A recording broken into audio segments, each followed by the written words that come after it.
1 run.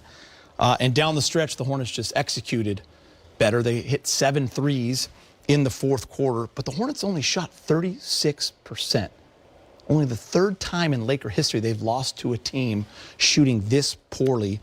It's a bad loss. It's a tough loss. The Hornets had lost 9 of 10 coming in, and it just seems like they took their foot off the gas, Rob, at the end of that third quarter. And despite LeBron's heroics, couldn't get it done. They left the car at the airport. They didn't do anything. And you look at this team, you know, you got a team like the Charlotte Hornets, and you have a team that's a penetrating team like the Lakers can be. I know we had no AR, and that was crucial, but the Lakers only shot 12 free throws against a poorly defensive team in the Charlotte Hornets. And for me, that was the key. You know, the Charlotte Hornets had 8 more free throws made than the Lakers.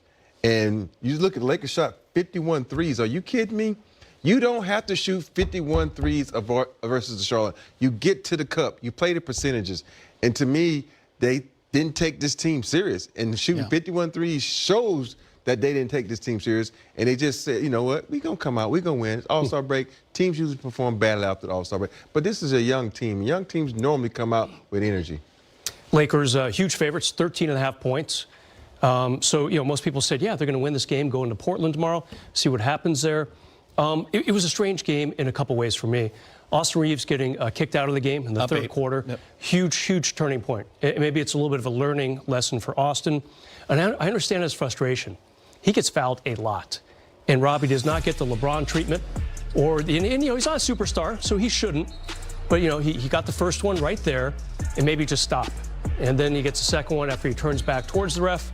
After that, and a couple other bad words, and that was it for Austin. And I felt the Laker offense struggled in the third quarter, only 18 points, Rob, and just a little out of sync in that fourth quarter. I know they got 31 in the fourth, which is good, but just couldn't really pull away from Charlotte. Sloppy first half, Tugi. We talked about it on the halftime show. Lakers up 11 at the time, but they had a ton of turnovers. They could have been up 20 at the half and maybe really put this team away early. Yeah, Rob, you look at that 4-minute mark in that third quarter. Lakers are up 13.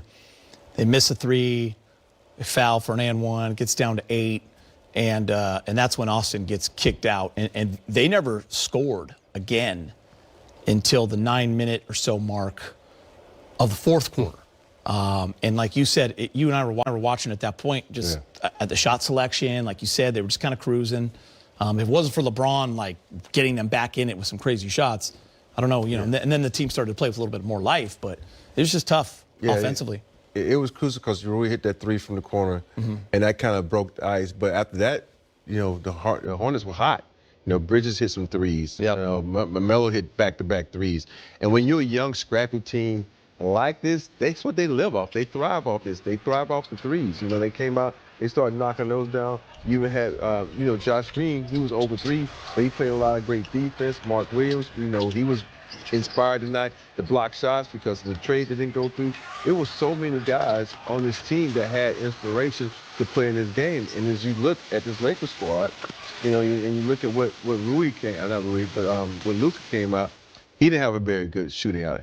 And I think he's still trying to, you know, chip the rust off him. But this still, to me, boiled down to effort and energy. The effort wasn't there, the energy wasn't there, because when you shoot 51 threes, like I said, that shows you that you're just settling instead of playing basketball the right way. That's just getting to the cup and take advantage of the opportunities offensively. You know, Brez, we said this at halftime. You know, the Hornets only scored 37 points. They were shooting 26% or something like that at halftime. But I looked and the Lakers were only up 11. Yeah. And they had 11 turnovers at the time. And we all just felt like that was dangerous. But if you could have come out in that third quarter, go on a run, put them away, you're not having this conversation. But you let them hang around. They go on that 24-1 run. Now they have all the confidence in the world. They hit a 3 to end that third quarter as well. That's 8 threes, basically. 7 threes at fourth, 1 at the end of the third. That's 8 threes. That's the thing. I mean, they're a bad basketball team. Not good on the road. Lost 9 of 10. But when you get them, they're just going to hoist. They're just going to shoot threes. Sure. And if they get hot, then anything can happen in the NBA. We've seen it time and time again. Which they did in that second half. You know, much better effort for Charlotte offensively. And they're not a good team offensively, and still, you know, they beat the Lakers. Here's what you were alluding to, Geet. Rarely do you hold a team to 36.3% shooting and lose. You know, I don't like that 97 for the Lakers. It's the first time they've scored under 100, Rob, since a few days after New Year's. I mean, it's been a good 6-7 weeks since they were sub 100 on offense. And big picture, guys, here's what I don't like about the Lakers over the last week. You go into Utah, that team was 14th in the West. You lose by 12. Okay, you take a week off, LeBron rests and everything. Now you're playing the team that's 14th in the East in LA, and you lose. So, you know, they really need to stack up these wins. They were doing a pretty good job against sub 500 teams this year. And now you got a lot of good teams coming up. Portland tomorrow, they've lost 3 in a row. They've been competitive lately.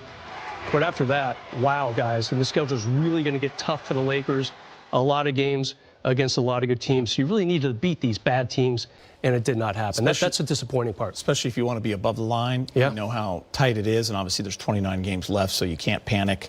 But you lose to those 2 teams. Obviously, Rob, you were the hottest team in the league, and then when you lose those, you kind of start to go, okay, got a tough one in Portland tomorrow night because it's on a back-to-back, and then all of a sudden, you know, well documented. Everyone's talking about the strength of schedule. Lakers have one of the toughest schedules coming up. Looking at Denver on Saturday night. Yeah, you know how Denver is. They kind of been owning the Lakers for a while, but you know, you look at this game, and there was a couple of key moments in the game where guys like Finney had that turnover where you looking for Luka when you should have took the shot. I know certain times guys are the stars of the team. Take your opportunity. You've been knocking down threes. You have to do that.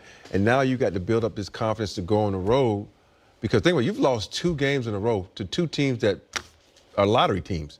And are okay being in the lottery. Yeah, and they're okay, yeah, but right, you know, it's a Cooper flagship right now. You know, and so for me, you got to find a way now to pick yourself up and go in, because now you're playing another team that's a lottery team. But are you business-like? Are you man enough to say, oh, you know what, we've lost 2 in a row. We can't lose 3 in a row. If we want a position, and Jock gave a position where we be in the best playoff position possible, you got to win this game. You know, I hardly ever say this, but this pretty much is a must-win for the Lakers. Because, like you said, you got this road trip that's about to come up. You got all these juggernauts are sitting there that hate the Lakers, that always want to beat the Lakers, and that makes you have to spend more energy with a team that's, you know, not very big in size and they are very heavy loaded when it comes to their starters. And Portland just hanging around up there.